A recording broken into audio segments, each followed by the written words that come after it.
त्वदीयम् करोमि दुर्गे करुणार्णवेशी नैतच्छटत्वं मम भावयेथा क्षुधा तृषार्ता जननीं स्मरन्ति क्षुधा तृषार्ता जननीं स्मरन्ति।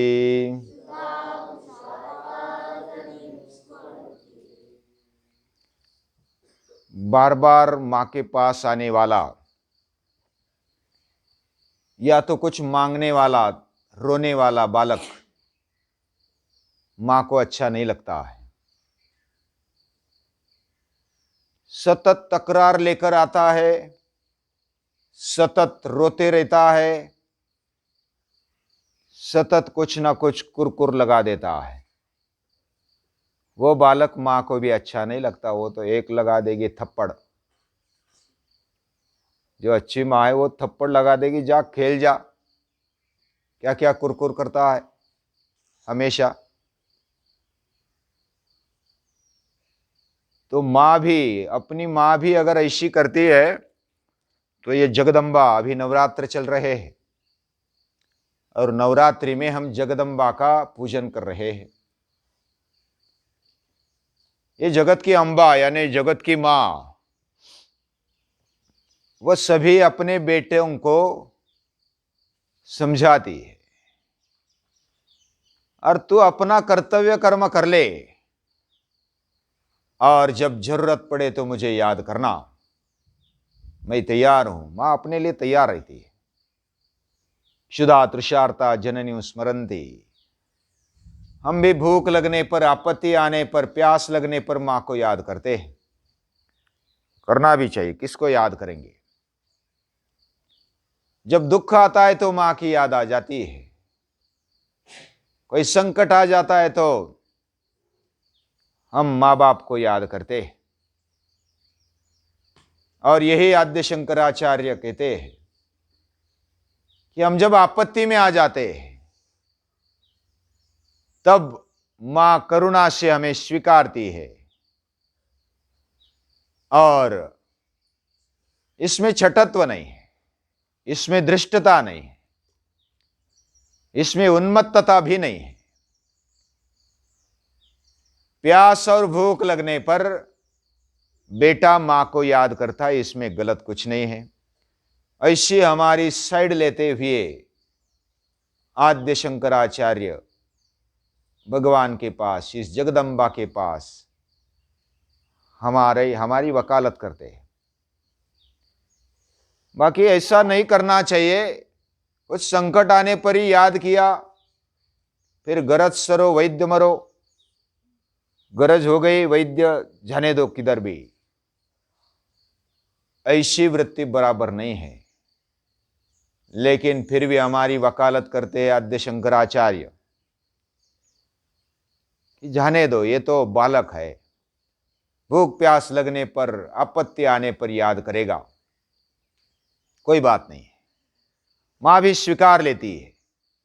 मां का हृदय बड़ा होता है, बहुत गलतियां, बहुत वो भूले हमारी स्वीकार कर लेती है और हमें स्वीकारती है। आज कल परसों ये आगे बढ़ेगा, विकास करेगा, ये गलती से उभर आएगा, ऐसा वो सोचकर आशा रखती है।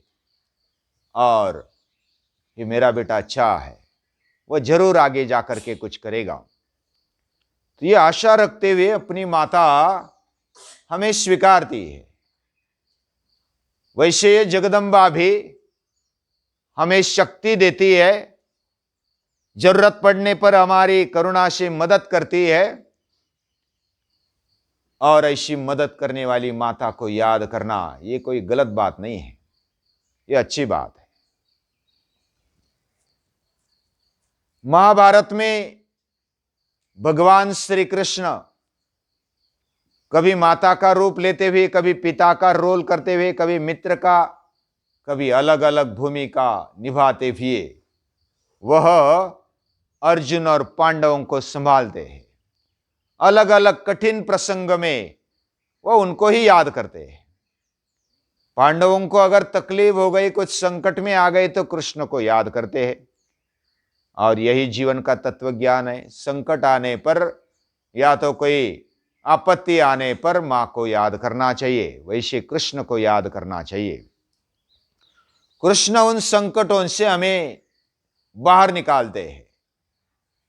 और कितना भी बड़ा संकट क्यों ना हो, मृत्यु का भी सामना क्यों न करना पड़े, कृष्ण को याद करो, उससे मार्ग मिल जाता है। हमारे दिल में, हमारे अंतःकरण में समाधान छा जाता है कृष्ण को याद करते हैं। तो महाभारत में युद्ध अभी खत्म हुआ,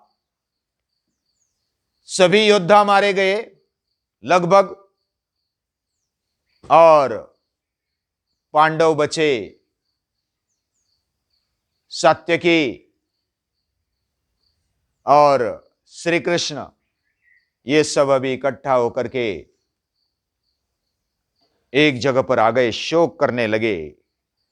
क्योंकि जैसे शत्रु पक्ष वाले मारे गए, वैसे अपने पक्ष वाले भी बहुत सारे मारे गए और शोकाकुल सभी बन गए। धृतराष्ट्र तो बहुत ही रोने लगा। संजय उनको समझाते हैं कि आपका ही किया कराया हुआ ये युद्ध है, तो जो भी करते हैं उसको भरना होता है, करेंगे वो भरना ही होता है। जैसा हम बोएंगे वैसा ही उगता है, वैसे जैसा हम करेंगे वैसा ही उसका परिणाम मिलता है।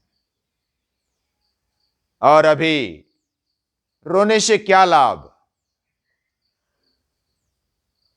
जब खेत का संरक्षण करना चाहिए था, तब चिड़िया को हटाया नहीं। अब रोने से क्या होगा? जब चिड़िया चुन गई खेत, पूरा खेत चुन जाती है, चुन के ले जाती है। अब पछताने से कुछ फायदा नहीं। जब जागृत रहना चाहिए तभी जागृत रहना चाहिए, जब आराम की आवश्यकता है या तो जो योग्य समय है उसमें ही सोना चाहिए। अगर असमय हम सोए तो समझो गई बात काम से। समय पर जागृत रहते हुए एक एक कार्य करना चाहिए।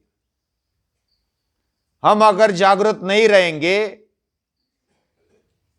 तो गीता कहती है, आत्मैव ह्यात्मनो बंधुर आत्मैव रिपुरात्मनः। हम अपने ही शत्रु हो जाएंगे। अगर जागृत रहेंगे तो अपने ही मित्र बन जाएंगे। तो इस प्रकार गीता समझाती है। तो आगे जाकर के धृतराष्ट्र शोकाकुल और रोते हैं, उनके आंसू रुक नहीं रहे। विदुर जी आकर के उनको समझाते हैं, फिर भी शोक वैसे की वैसा ही बना है। विदुर जी संसार का स्वरूप समझाते हैं, सभी की यही गति है, सभी मृत्यु को पाने वाले हैं, और इनको तो वीर मरण मिल गया, ये अच्छी बात हो गई। और जो मृत्यु की भयंकरता है और उससे छूटने का उपाय, इस संसार की भयंकरता, उससे छूटने का उपाय विदुर जी बताते हैं। आपको पहले से बहुत सारे व्यक्तियों ने कहा, आपने सुना नहीं। आपने अपने हट से और दुर्योधन के हट से ये सब संकट बुलाया। और इस तरह व्यास महर्षि भी आते हैं, वो धृतराष्ट्र को समझाते हैं। धृतराष्ट्र को बोलते हैं कि आपने ही किया कराया हुआ ये सब है, आप करता धरता राजा थे और वह सब छिन गया। विदुर जी ने समझाया, संजय ने समझाया, महर्षि वेदव्यास ने समझाया, तब थोड़ा सा सुकून मिला, यानी कि शांत हो गए। और सब मिलकर वह अभी हस्तिनापुर की तरफ जा रहे हैं। उधर सभी स्त्रियां आलाप कर रही है, विलाप कर रही है। क्योंकि बहुत सारी स्त्रियां विधवा हो गई, यह आशंका पहले अर्जुन ने बताई थी। कुलधर्म सनातना, स्त्री और कुलधर्म ये नष्ट होगी, स्त्रियों का चरित्र भ्रष्ट होगा और इस तरह पूरे कुल का नाश होगा। और इस तरह जो कुरुकुल, उनकी स्त्रियां बहुत ही विलाप करने लगी। हर एक के, किसी का बेटा, किसी का पति, किसी का भाई, किसी का दादा, वो सब चले गए, सभी लाशें पड़ी है। और हस्तिनापुर के पहले वह स्त्रियां, युद्ध समाप्त हो गया तो लौटी रण क्षेत्र में अपने अपने संबंधी को देखने के लिए। उनकी लाशें पड़ी है, कोई क्रियाकर्म करने के लिए ही नहीं था उधर। रास्ते में कृपाचार्य मिल जाते हैं, उनके साथ स्त्रियां बहुत ही शोक करती है। और युधिष्ठिर, पांडव आदि सभी उधर चलते हैं। गांधारी भी और धृतराष्ट्र भी सभी को मिलते हैं। स्त्रियों का विलाप और उनकी करुणामय कहानी, ये सब वो बताती है। व्यास जी को बताती है, पांडवों को बताती है, सभी को रोते रोते बताती है। उसके 100 पुत्र चले गए, उसका क्रोध, बीच में क्रोध है, धृतराष्ट्र भी बीच में क्रोध है, ऊपर से आंसू है, क्या करे। गांधारी भीमसेन पर क्रोध करती है, भीमसेन उसे शांत करता है। तब तूने आंखों पर पट्टी बांध ली, जब करना चाहिए था, जब अपने बेटों को संवारना चाहिए था तब नहीं संवारा, अब क्रोध करके क्या फायदा। जब जिसको जरूरत होती है, यानी माता पिता हो या तो घर वाले बुजुर्ग हो, उन्होंने जब चोरी समझ में आती है तो तुरंत थप्पड़ लगा देनी चाहिए कि ये चोरी करता है, झूठ बोलता है, तुरंत उसको अटकाना चाहिए। अटकाएंगे तो पता चलेगा कि ये बातें गलत है। समझ में ही नहीं आता बचपन में। उल्टा किसी से कुछ वस्तु लेकर आई, अगर कोई माँ बाप आनंद से हर्षित हो जाए, अरे वाह मेरे बेटे ने तो वस्तु ला गई, हमारा तो भाग्य खुल गया, ऐसा जो माता पिता सोचते वो गलत सोचते हैं। वो चोर बना रहे अपने बेटों को, वो डाकू बना रहे, वो समझ में नहीं आता, वो स्वार्थ के कारण अंधे हो जाते। आज की दुनिया में माँ बाप ने सावधान रहना चाहिए, छोटी छोटी बात पर बेटों को सीख देनी चाहिए। ऐसी सजग माता बनना चाहिए, सजग पिता बनना चाहिए। तो युद्ध भूमि में सब विलाप करते हैं और गांधारी भी विलाप करती है। श्री कृष्ण से वो दशा का वर्णन गांधारी करती है। गांधारी भी सब अपने पुत्रों को मरे हुए देखकर विलाप कर रही है। दुर्योधन को देखा, दुशासन को देखा, बहुत सारे अपने पुत्रों को देखा। उधर से पांडवों की स्त्रियां भी आ गई, द्रौपदी सहित, और सभी विलाप करने लगती है। द्रौपदी के बेटे मर गए, वो वीर गति को प्राप्त हो गए। गांधारी श्री कृष्ण को भी बताती है और श्री कृष्ण को बोलती है कि तेरे कारण ये हुआ, तू तो सक्षम था, बाकी तो ये समझ नहीं रहे थे, वे तो अहंकार के कारण, उन्मत्तता के कारण अंध थे, और तू तो जागा हुआ था, तुझे समझ में आता था कि ये क्या होगा, फिर भी तूने क्यों नहीं अटकाया। मैं तुझे शाप देती हूं कि तेरे कुल का भी ऐसा ही नाश होगा, तेरे कुल में से स्त्री ऐसी विलाप करेगी। तो इस प्रकार शाप देते हुए श्री कृष्ण हंसते हैं, मुस्कुराते हैं। तूने ऐसा ये नहीं बताया कि जो अनहोनी थी, जो होनी थी वही बताया। मेरे कुल का नाश करने के लिए कोई समर्थ नहीं है, कोई सक्षम नहीं है। मेरी जो कुल परंपरा है, यादव सेना है, वह अजेय है। उनका नाश करना उनके ही हाथों में, वो उन्मत्त होगी और नाश होगा, ये तो होना ही है। तूने अलग कुछ बताया नहीं। अब इस प्रकार वह संवाद चल रहा है। धृतराष्ट्र शोक के कारण वो रो रहे हैं और एक एक करके युधिष्ठिर आया सामने। वो बोलता है कि मेरे कारण सभी का विनाश हुआ है। मैं सेनापति, मैं राजा था, मैं सभी को आज्ञा दे रहा था, मेरे कारण आपके बेटों का विनाश हुआ, तो मैं नमस्कार करता हूं। धृतराष्ट्र उसको गले लगाते हैं, वो भी शोक करते हैं। वो विलाप करते करते भीमसेन के प्रति क्रोध आ जाता है और वो कड़क बन जाते हैं। भीमसेन को, आजा, मैं तुझे मिलना चाहता हूं। कृष्ण को समझ में आ गया, ये अलग उसका चेहरा दिख रहा है धृतराष्ट्र का, और वो कड़क बन गए हैं। तो भीमसेन को हाथ से बोलता है कि तू हट जा। और उधर कृष्ण को मालूम था, उन्होंने एक लोहे की मूर्ति बनाई थी भीमसेन की, उसको आगे धकेल दिया।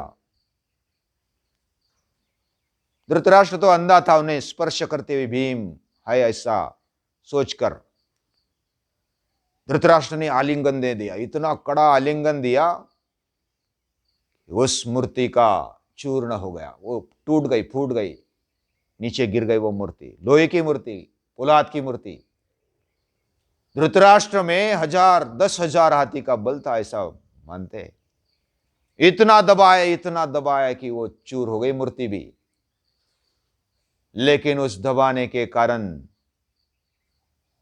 उनके छाती में दबाव आ गया और मुख में से खून आ गया और वो बेहोश हो गए, गिर पड़े। फिर कृष्ण उठाते हैं, युधिष्ठिर भी उठाते हैं, और उठाते उठाते फिर वो होश में आकर के बोलते हैं, हाय भीम, हे भीम, मैंने तुझे मार दिया, अच्छा नहीं हुआ। मेरे क्रोध के कारण मैं अपने आप को संभाल नहीं सका। तो पूरी ऐसे हाय हाय बंद होने के बाद फिर कृष्ण बोलते हैं कि आपने भीम को नहीं मारा, आपने लोहे की मूर्ति को चूर्ण कर दिया। मुझे मालूम था आपका क्रोध अनावर होगा, आपकी शक्ति भी मुझे मालूम है, और आपने भीम को मरवा दिया। लेकिन भीम, मुझे मालूम था, इसलिए लोहे की मूर्ति रख दी, अभी शांत हो गए थे। अरे भीम को बोले कि अभी ये शांत हो गए, अभी जा नमस्कार कर ले, बुजुर्ग है। बाकी नकुल सहदेव भी नमस्कार करते हैं, अर्जुन भी नमस्कार करता है। हर कोई नमस्कार करते समय मैंने ये पराक्रम किया, पराक्रम करते बुजुर्गों के पास जाकर नमस्कार करना चाहिए, पराक्रम बताकर। हर कोई अपना अपना पराक्रम बताकर नमस्कार करते और साइड में हो जाते हैं। फिर कृष्ण और अर्जुन, बाकी पांडव, धृतराष्ट्र, उसके बाद गांधारी और कुंती के भी सब नमन करते हैं। कुंती माता को नमन करते हुए सब शोक व्यक्त करते हैं। कुंती माता भी शोक व्यक्त करती है, द्रौपदी भी है, द्रौपदी भी शोक व्यक्त करती है। और इस तरह कुंती माता, जब पांडवों ने नमस्कार किया, तब सभी को अभी दाह संस्कार करते, उनको तिलांजलि देते, और सभी का एक एक प्रेत को ढूंढ ढूंढ कर अपने अपने संबंधियों को, सभी स्त्रियां आ गई, सभी जो भी बचे खुचे पुरुष थे वो आ गए, उन्होंने अंतिम संस्कार कर दिए और तिलांजलि दे दी, जलांजलि। नदी के पास आकर जलांजलि देते, जलांजलि देते देते फिर कुंती माता बोलती है कि एक तिलांजलि, एक जलांजलि कर्ण को भी दे देना, कर्ण भी तेरा बड़ा भाई था। युधिष्ठिर को बोल देती है। युधिष्ठिर शोक करता है, अरे मां, मेरे बेटे मर गए, अभिमन्यु मर गया, बहुत सारे महारथी रथी अतिरथी मर गए, लेकिन इतना शोक नहीं हुआ। लेकिन कर्ण भाई था, ये सुनकर मैं पूरा शोक से ग्रस्त हुआ हूं। अगर ये पहले पता होता तो इतना महाभारत नहीं होता। तो ये विलाप करते हुए युधिष्ठिर तो पूरे शोकाकुल हो जाते हैं। उसको बहुत सारे सांत्वना देते, देवर्षि नारद भी आते हैं और कर्ण का पूर्व चरित्र सुनाते हैं। क्या क्या सुनाते हैं, आगे क्या क्या होता है वो आगे देखेंगे। लेकिन ये जो पर्व हुआ इसका नाम है स्त्री पर्व। स्त्रियों का विलाप इसमें ज्यादा बताया। गांधारी ने शाप दिया, भीमसेन का लोहे का पुतला चूरन कर दिया धृतराष्ट्र ने। तो इस प्रकार स्त्रियों का विलाप इसमें है। और ये स्त्री विलाप, ये स्त्री पर्व नाम करके प्रसिद्ध है महाभारत में। आज के लिए इतना है, बाकी कल देखेंगे।